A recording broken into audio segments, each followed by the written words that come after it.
नमस्कार, जोहार। तो भारत मित्र देख रहे हैं आप। मेरा नाम अभिषेक भारती है। हमारे साथ हमारी सहयोगी आरती है। हम आपको एक वीडियो दिखाते हैं। गिरिडीह सदर अस्पताल का ये वीडियो है। झारखंड के स्वास्थ्य सेवा प्रमुख डॉक्टर सिद्धार्थ सान्याल यहाँ गिरिडीह सदर अस्पताल का निरीक्षण करने पहुंचे थे।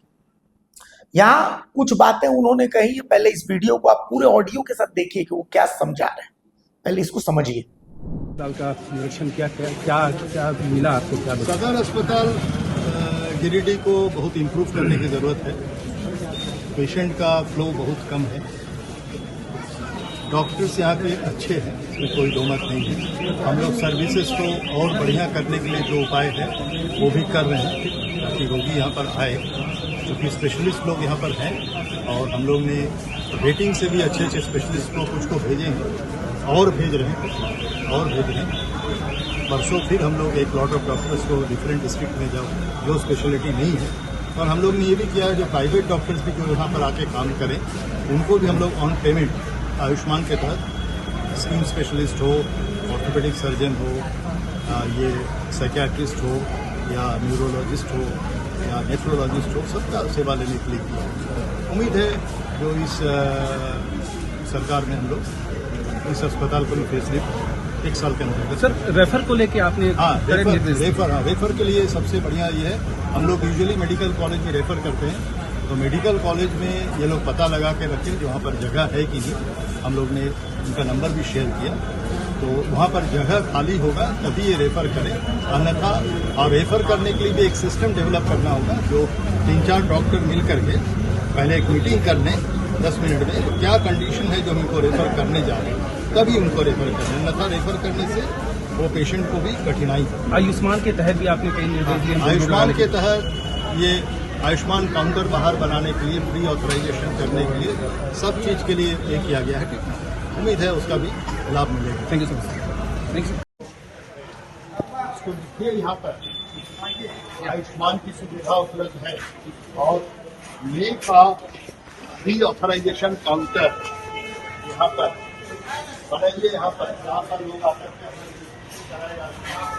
प्री ऑथराइजेशन कराएगा, बड़ा बड़ा बोर्ड देखिए।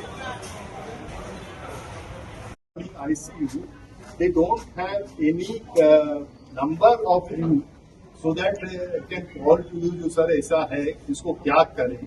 That's why I always try to connect all these sort of ICU to the central ICU. Otherwise, what they will do, भाई यहाँ मैनेज नहीं होगा, जल्दी रांची लेके चले। Here is one anesthetist. There is one anesthetist, Dr. Ravi Maharshi. He is DNB and he is anesthesiologist. देखिए doctor साहब से अपना परिचय कीजिए। तनख्वाह दे रहे हैं आपको, ऊपर से भी बोल रहे हैं पैसा देंगे, उसके बाद भी आप लोग बोलते हैं सरकारी मशीन आएगा। जब सरकारी मशीन आएगा, वो क्या है मशीन आपको जानते हैं, वो बोलेगा ये नहीं चलता है, वो नहीं चलता है, फालतू मशीन है, उसमें भी काम नहीं चलेगा। आप अपना आधा लेके आते हो ना, लाइक दैट सब मशीन लेकर के काम करो, लेकिन आपको हम लोग अस्पताल से बाय बाय कर देंगे, उठा के लेके चले। सिविल सर्जन को दिखा दे रहा है ये मेरा मशीन है, लगा रहे हैं, काम करो, पैसा लो आयुष्मान से। वेट करते हो तो सरकार कब देगा, और सरकार जब भी देगा वो देगा वैसा ही मशीन, उसके बाद आप मशीन ये हम सुनना नहीं चाहते हैं। 1-1.5 साल से मॉडलर के पास आप कभी मॉडलर रूटीन अपना मेडिकल कॉलेज का ही किया? Have you seen modular routine? Can see हम लोग बना रहे हैं मॉडलर, अभी बना है, आपके समय में नहीं था। देखा आपने। अब इस अस्पताल में, गिरिडीह सदर अस्पताल में, जो बयान हमने पूरे निरीक्षण के बाद उनका सुनाया, उसमें उन्होंने कहा कि फुटफॉल यानी कि जो लोग आते हैं यहाँ पर कम आते हैं। क्यों कम आते हैं? क्योंकि लोगों को पता ही नहीं है कि भाई यहाँ पर कौन कौन सा इलाज होता है। अव्वल तो सरकारी अस्पताल में जाने से लोग डरते हैं कि भाई पता नहीं क्या होगा, नहीं होगा। हालांकि आप समझिए, रांची के जितने बड़े अस्पताल हैं, जब केस बिगड़ जाता है तो वो रेफर कहाँ करेंगे? रिम्स, यही रेफर करते हैं ना। तो at the end of the day इलाज वहीं होना है।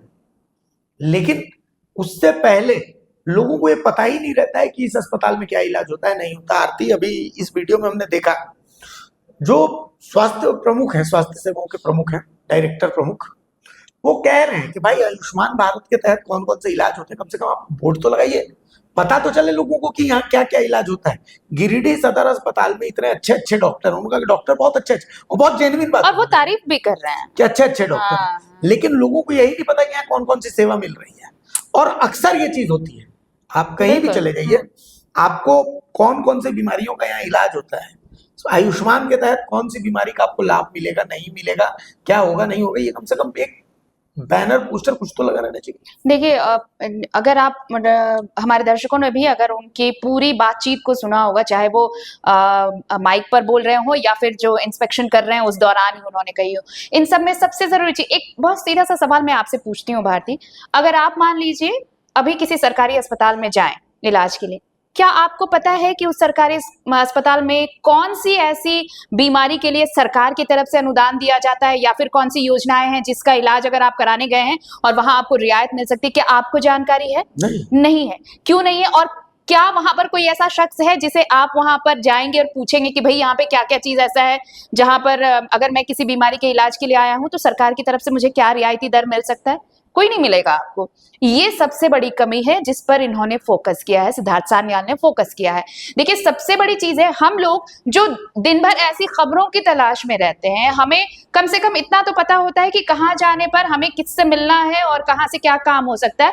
जब हम जैसे लोगों को इन चीजों को ढूंढने में, जानने में परेशानी हो सकती है, तो आप सोचिए कि गांव देहात से, दूर दराज से अगर कोई शख्स किसी सरकारी अस्पताल में आता है, उसे पता ही नहीं है कि उसकी बीमारी के इलाज में यहीं पर कम कीमत में उसे अच्छी स्वास्थ्य सुविधाएं मिल सकती हैं, तो उसे पता ही नहीं होगा तो वो यहाँ क्यों आएगा? तो फिर वो वहां से हटेगा और फिर बड़े अस्पताल की तरफ जाएगा या फिर निजी अस्पतालों का रुख करेगा, और यही चांदी कटती है निजी अस्पतालों की। यही चीज उन्होंने कहा। आप देखिए, गिरिडीह सदर अस्पताल का ये हमने सिर्फ एक वाकया आपको दिखाया है कि अगर सिद्धार्थ सान्याल ये कह रहे हैं कि सरकार ने व्यवस्थाएं की हैं, डॉक्टर्स भी बहुत अच्छे अच्छे हैं, विशेषज्ञ बैठते हैं, लेकिन पेशेंट का फ्लो कम है। उनके कहने का मतलब यह है कि पेशेंट नहीं आते हैं, इक्का दुक्का मरीज आते हैं जिन्हें लगता है कि अब उनके पास कोई ऑप्शन नहीं बचा है, उनके पास पैसे नहीं है या फिर दूसरा कोई चारा उनके पास नहीं है, वैसे मरीज यहाँ पर आ रहे हैं। तो इसके लिए क्या किया जाना चाहिए? मुझे लगता है कि जो केंद्र सरकार ने ये कहा था भारती कि आयुष्मान योजना हो या फिर ऐसी कई सरकारी योजनाएं हैं जो गरीब तबके के लोगों के लिए है कि मरीज जिन्हें बेहतर इलाज नहीं मिल पा रहा सिर्फ और सिर्फ पैसों के अभाव में, तो वो ऐसे सरकारी अस्पतालों में जाए और ये उन्हें ये बताना होगा अस्पतालों को। तो इसके लिए सबसे अच्छा माध्यम क्या था? आप डिस्प्ले करेंगे कि यहाँ पर कौन कौन से विशेषज्ञ हैं और अगर आप इस बीमारी का इलाज कराने आते हैं तो इस योजना के तहत आपको इतनी रियायत मिल सकती है। और यही डिस्प्ले नहीं होना सबसे बड़ी कमी है और इसका खामियाजा भुगतते हैं गरीब मजदूर, जिस पर सिद्धार्थ सान्याल ने फोकस किया है। अच्छा, एक और इंटरेस्टिंग चीज जो उन्होंने कहा कि अब जैसे रिम्स जैसे अस्पताल है या रांची का जो सदर अस्पताल है, तो अभी रांची के सदर अस्पताल में आप जब जाएंगे तो आपको पता चल जाएगा कि फलाना फ्लोर पर फलाना का इलाज हो रहा है, फलाना फ्लोर पर फलाना इलाज होता है, ये इलाज होता है, यहाँ डायलिसिस होता है, यहाँ ये होता है। लेकिन जब आप गुमला सदर अस्पताल चले जाइए या आप गिरिडीह सदर अस्पताल, कहीं भी किसी भी सदर अस्पताल में जिलों में चले जाइए, क्योंकि जिलों के तो सबसे बड़े अस्पताल, तो कौन से फ्लोर पर कौन सा इलाज हो रहा है, यहाँ डायलिसिस होता है या नहीं होता है, यहाँ टेस्ट में पैसे देने पड़ते नहीं देने पड़ते, कितने पैसे अगर देने तो कितने पैसे, इसका बाकायदा एक चार्ट बोर्ड होना चाहिए। हाँ, एक डिस्प्ले होना चाहिए। आपके यहाँ कौन से स्पेशलिस्ट डॉक्टर बैठते हैं, कौन से दिन में वो आते हैं, क्या टाइमिंग है, सब चीज हाँ, बिल्कुल, ये होनी चाहिए, इससे लोगों को ही राहत मिलेगी। अच्छा देखिए, इसका सिंपल सा आप उदाहरण ले लीजिए कि जब हम किसी निजी अस्पताल में जाते हैं वहां पर चीजें इतनी व्यवस्थित होती हैं कि आपको फिर कहीं भागदौड़ करने की जरूरत नहीं होती है। आप गए, डिस्प्ले बोर्ड लगा हुआ है, वो चार्ट होता है कि कौन कौन से स्पेशलिस्ट हैं, कौन कौन से डॉक्टर हैं, कितने बजे वो आने वाले हैं, कितने बजे कौन सा डॉक्टर मिलेगा, तो आपका समय भी बचता है, आप जाते हैं। और लोग इसलिए भी निजी अस्पतालों का रुख करते हैं क्योंकि वो बेकार के झंझट में नहीं पड़ना चाहते। मैं आपको एक सिंपल सा उदाहरण देती हूँ हूँ, झारखंड के अलग अलग हिस्सों से लोग रांची के रिम्स आते हैं इलाज कराने। रिम्स में तमाम सुविधाएं हैं। आप सोचिए कि सरकार ने हाईटेक मशीनें सब कुछ लगवा रखी हैं, लेकिन क्या ये इतना आसान होता है? अगर हम और आप जैसे लोग अगर रिम्स चले जाएं, तो क्या आप किसी भी मर्ज का इलाज कराने वहां पहुंचे हैं, तो क्या आपका पूरा दिन वहां वक्त पूरा खराब नहीं होता? क्या होता है या नहीं होता?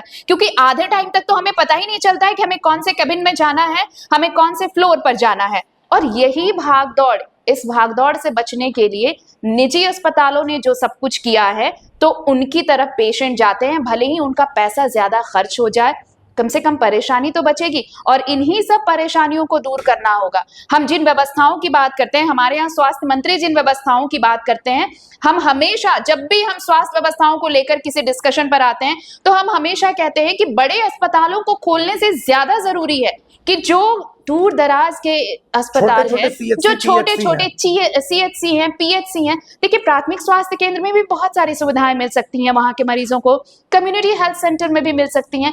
तो उनका जो बेसिक इंफ्रास्ट्रक्चर है, क्यों ना हम उसे लेवल अप करें। अगर वो लेवल अप होगा तो जाहिर तौर पर इसमें आप जब देखिएगा तो एक और बात बोल रहे हैं कि भाई जिनका इलाज यहाँ हो सकता है उसको भी आप रेफर कर देते हैं। रेफर का हाँ, खेल ये कि आप खेल है। उस अस्पताल में चले हाँ। गए, आप उस अस्पताल में, तो ये रेफर का खेल भी बंद होना चाहिए।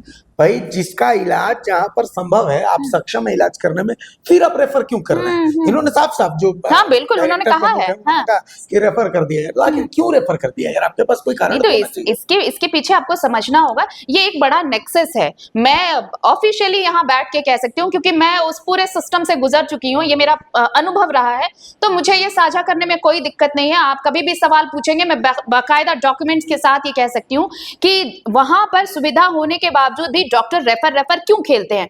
हर किसी का दूसरे निजी संस्थान से, चाहे वो पैथोलैब है, चाहे वो अस्पताल है, सबसे कमीशन फिक्स होता है। और अगर आपका वो जो कहते हैं ना कि एक कंपाइल, एक लक्ष्य दिया जाता है, एक टारगेट दिया जाता है, वो टारगेट जो पूरा करना होता है, अगर आप दिन में 5 पेशेंट को रेफर करते हैं, तो उस रेफर के एवज में आपको कमीशन दिन भर का वो 5 पेशेंट का मिलेगा। और ये बड़ी वजह है रेफर खेलने की। तो इसी को लेकर उन्होंने सवाल उठाया कि भाई जो स्पेशलिस्ट हैं यहाँ पर, जो अच्छे डॉक्टर्स हैं यहाँ पर, अगर उन बीमारियों का इलाज यहाँ संभव है, वो डॉक्टर इनका इलाज कर सकते हैं, फिर ये रेफर क्यों खेल रहे हैं? बिल्कुल। तो कुल मिलाकर के ये एक पॉजिटिव तस्वीर थी। झारखंड सरकार का कोई अधिकारी अगर किसी अस्पताल का निरीक्षण करता है और अस्पताल का निरीक्षण करके बहुत पॉजिटिव वे में दिशा निर्देश देता है कि भाई बोर्ड लगाइए आयुष्मान को लेकर के, ये रेफर मत खेलिए, तो ये बदलती हुई तस्वीर है।